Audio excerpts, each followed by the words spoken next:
Journeys is recorded at Doghouse Studios. Keep the conversation going on Instagram at JourneysAvec Chad Jones. Remember, if you like the content, share the content. Welcome to Journeys. Today is Sunday, August 22nd. I am Chad Jones, and in studio with me, I have Mr. Reagan Johnston. Take it away, Reagan. Hey guys, what's going on? I'm sure some of you may have never heard of me before, which is okay. My name's Reagan Johnston. I'm actually Chad Jones' brother-in-law through marriage, and it's kind of a great thing. Knowing Chad for all these years, it's been a treat.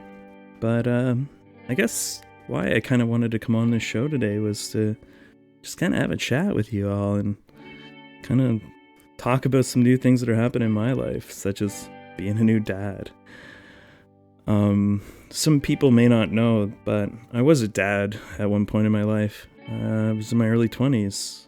I met a girl who, well, I was looking for love, and she was there. And at the time, she was pregnant, and I really liked her, so we kind of had started a relationship, and I kind of learned how to become a dad in my early 20s. It was quite a change, but obviously that didn't work out. We're no longer together. But what's really interesting is that now that I'm being a father to my own daughter, it's been kind of a bittersweet moment. I think it's just it's kind of hard to explain.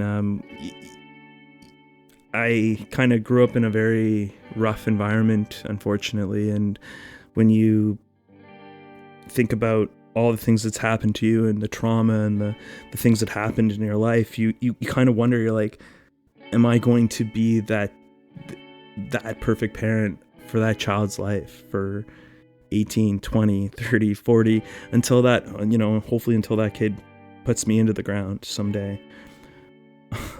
Sorry, I'm getting a little too deep off the first couple minutes, but I don't know. It's been a lot of things that I've been thinking about in my head and just trying to process that I'm going to be a dad, and I'm going to be a dad to a beautiful daughter, and I'm just enamored by the thought of the day that she comes into this world and how much my life and my wife's life is going to change.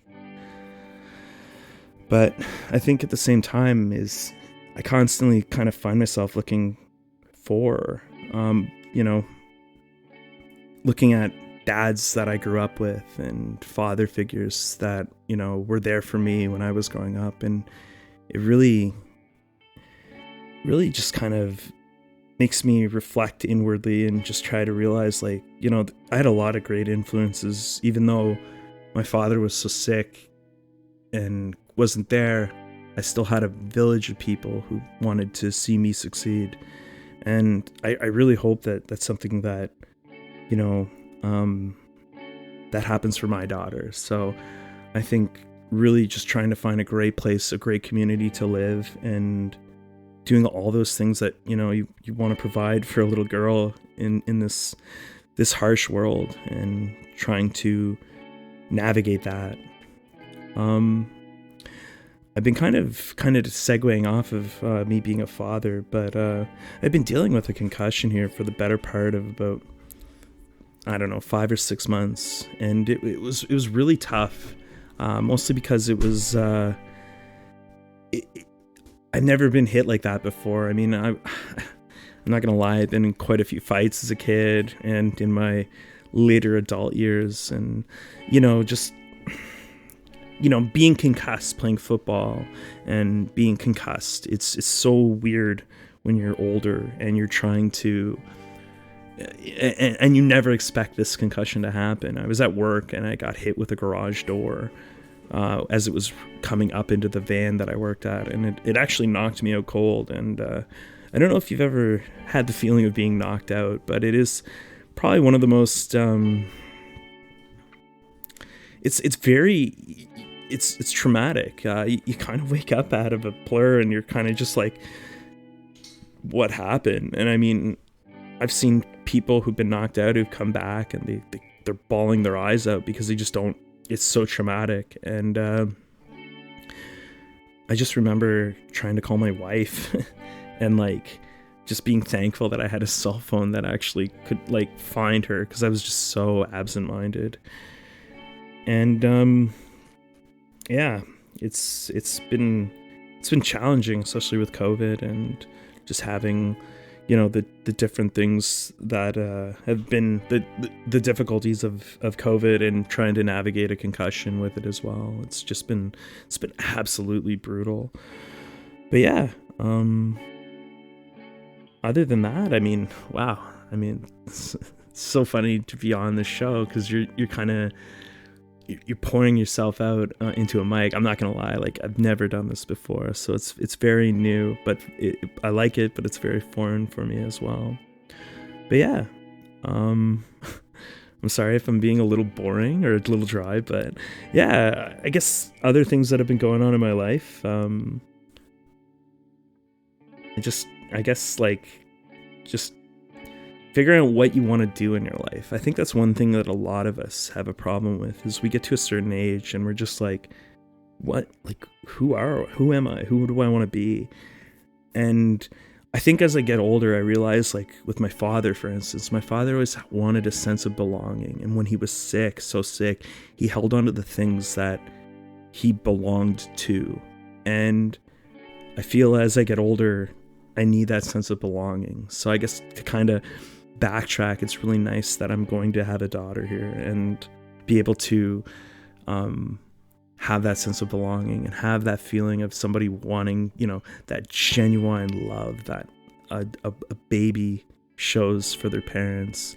I think one of the best moments in my life was once you realize, you know, that unyielding, undying, true love that someone has for you is when you pick up, when your daughter's probably, well, it was this girl, her name was Logan, and she was my stepdaughter, and I'll never forget it. It was probably about her, she was about 7 or 8 months, and I put her down for a nap, and then I came into the room after she woke up, and that face, her face just lights up, and she's so happy to see you, and like I honestly can't wait to live that moment again with my daughter and cherish those moments, those little moments. And that's one thing I feel a lot of us, especially in life, we get so hammered down with life that we forget to sit back and smell the roses and not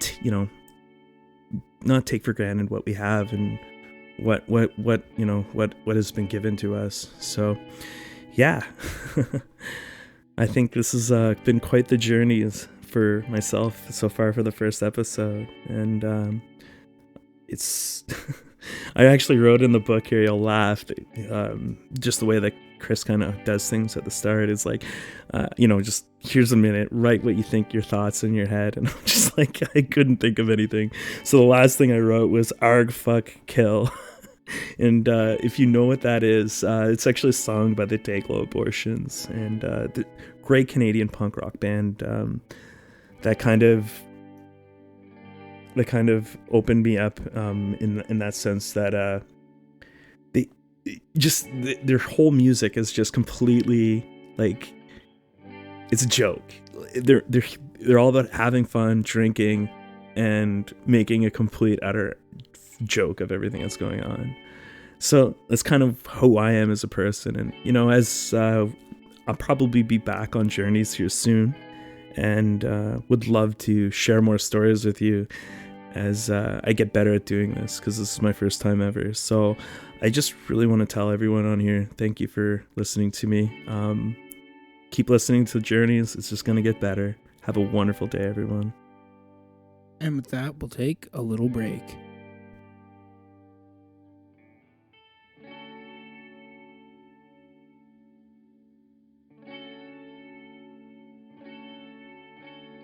Welcome back. Reagan, thank you so much for coming on. Thank you for opening up. That was a wonderful performance. I really liked it. Thanks, man. First crack of the can. I think it did all right. You're definitely a better cheerleader than I thought you were. Yeah, I work on it. But I, dude, I know you and I have so many parallels right now with new kids and kind of being like lost in the space of where we belong. And I know that you have such a huge personality. I wasn't 100% sure what to expect, but you really crushed it. And I guess the first thing I wanna say is you said you were afraid of the unknown, and you said you were kind of afraid of like what you don't know. Like, I think it's like a thing that most humans share, is the fear of the unknown, and we all like to be in a kind of a comfort in our own little square, and I feel that we, even myself, I find myself where I'm just kind of looking, it's stuff that I shouldn't worry about, and it's stuff that I really shouldn't put into my head.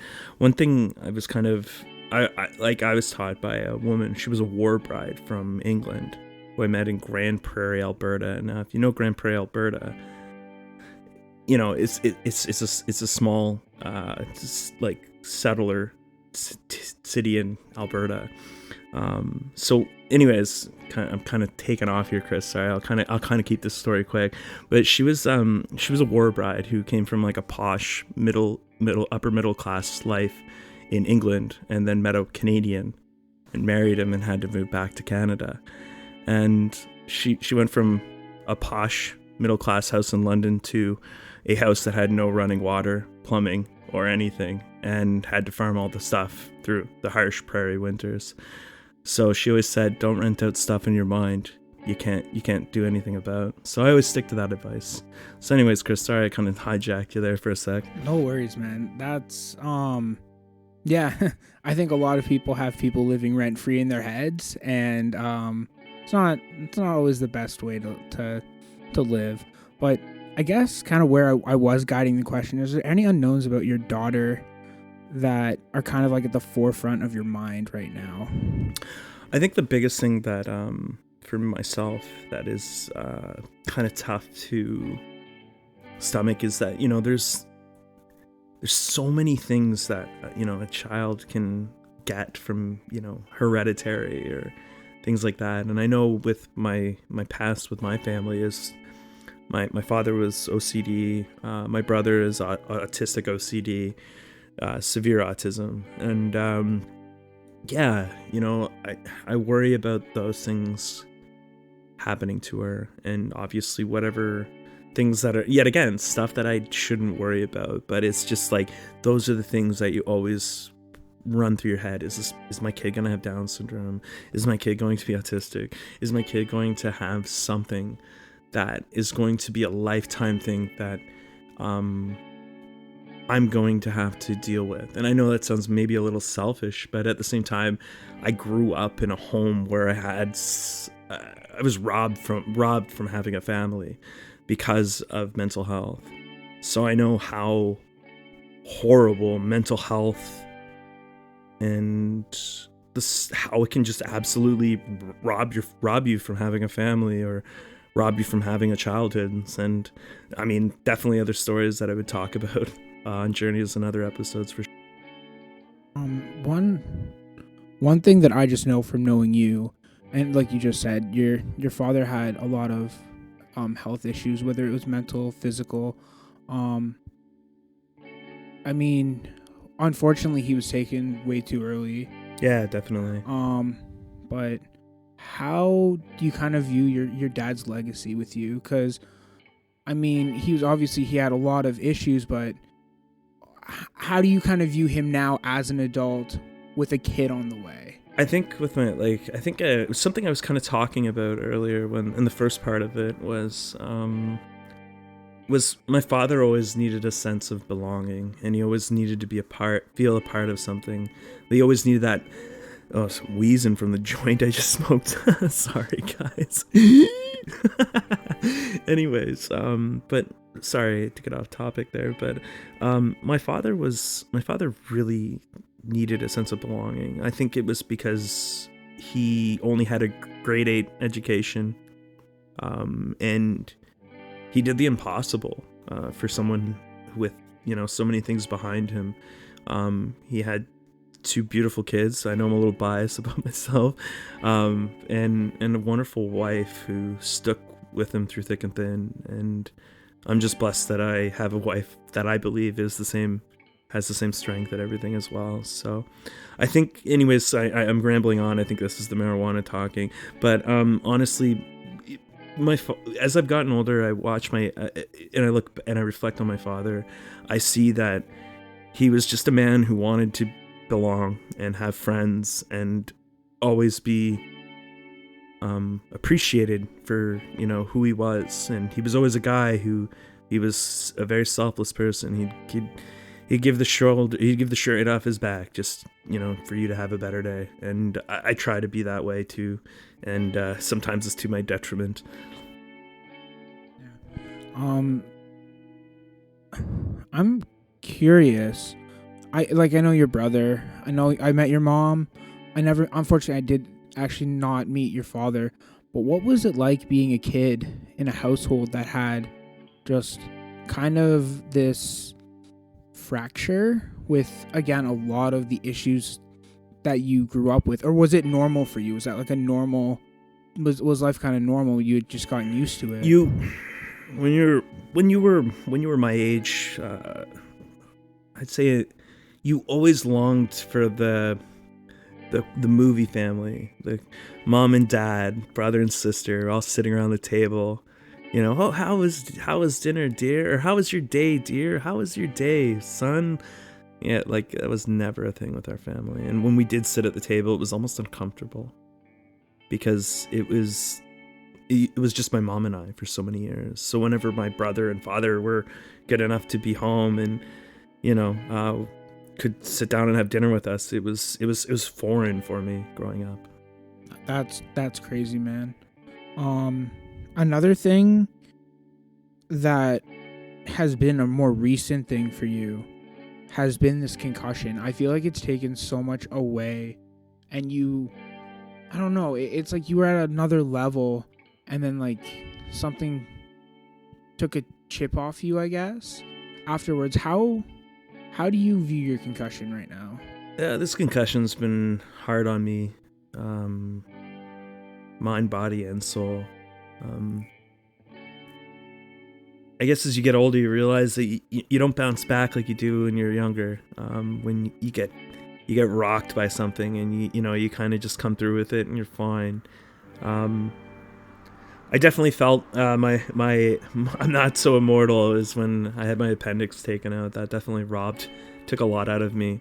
But then I came back, and I think it's just I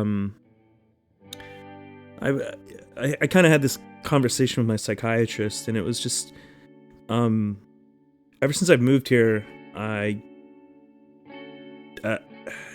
do you really say it, is I'm not saying I was a big fish in a small pond in Grand Prairie, but I knew a lot of people.